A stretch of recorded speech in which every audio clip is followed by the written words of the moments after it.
ជំរាបសួរក៏ដូចជាសួស្តីទៅកាន់ពុកម៉ែបងប្អូនទាំងអស់គ្នាដែលនិយមស្នេហាវិស័យកីឡាប្រដាល់គុណខ្មែរអញ្ចឹងនៅក្នុងវីដេអូនេះគឺខ្ញុំនឹងនាំយកអ្វីដែលថ្មីដែលជាព័ត៌មានសម្រាប់ចែកជូនបងប្អូនទាំងអស់គ្នាតាក់ទងទៅនឹងសង្វៀន Extreme ដែលរៀបចំឡើងដោយលោកគ្រីពីលុតគឺគាត់នឹងនាំយកកីឡាករបរទេសចំនួន3រូបដើម្បីយកមកធ្វើការប្រកួតនៅក្នុងប្រទេសកម្ពុជារបស់យើងឲ្យប៉ះជាមួយនឹងកីឡាករគុណខ្មែររបស់យើងណាអញ្ចឹងតើតើជាមួយនឹងកីឡាករបរទេស3រូបនេះគឺប្រវត្តិគេមិនធម្មតាទេអ្នកទាំងអស់គ្នាមិនធម្មតាទេគឺសិតតែលំដាប់ហើយអញ្ចឹងមកប៉ះជាមួយនឹងគុណខ្មែររបស់យើងគឺលឺហៀងដូចជាមានកីឡាករដែលនៅក្លឹបរបស់លោកគ្រូពេជ្រសុផាន់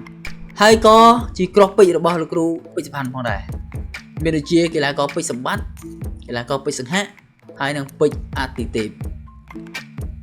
ចឹងតើតើជាមួយនឹងកីឡាករគុណខ្មែរ3រូបនេះបើសិនជាប៉ះជាមួយនឹងលំដាប់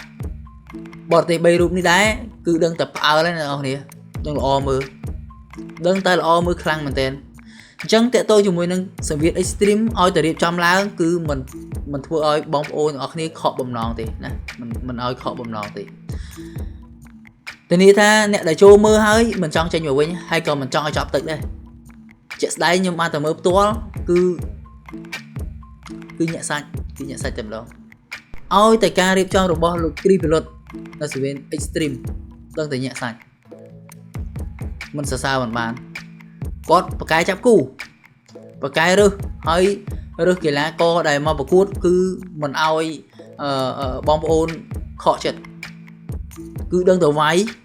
ហើយសិតតែលំដាប់ណាសិតតែលំដាប់អញ្ចឹងសម្រាប់ព័ត៌មាននេះគឺមិនទាន់ច្បាស់ការ 100% ទេនៅពេលដែលច្បាស់ការ 100% គឺខ្ញុំនឹងចេញវីដេអូមួយទៀតតាក់ទងជាមួយនឹងការវិភាគទៅលើសមត្ថភាពរបស់កីឡាករបរទេសហើយនិងកីឡាករគុណខ្មែររបស់យើងថាខាងណាមានភាគរយក្នុងការទទួលជ័យជំនះច្រើនក៏ដូចជាខាងណាមានភាគរយក្នុងការចាញ់ច្រើនណាចុះសម្រាប់ព័ត៌មាននេះគឺមានត្រឹមតែប៉ុណ្្នឹងទេអញ្ចឹងបើសិនជាមានព័ត៌មានច្បាស់ការគឺខ្ញុំនឹងអាប់ដេតជូនបងប្អូនទាំងអស់គ្នានៅពេលក្រោយទៀតជាចុងក្រោយកុំភ្លេចជួយចុច Subscribe Channel YouTube ខ្ញុំម្នាក់មួយផងដើម្បីទទួលបានវីដេអូក្រោយៗទៀតអរគុណជូនពរឲ្យបងប្អូនទាំងអស់គ្នាសំណាងល្អនិងសុខភាពល្អបាយបាយ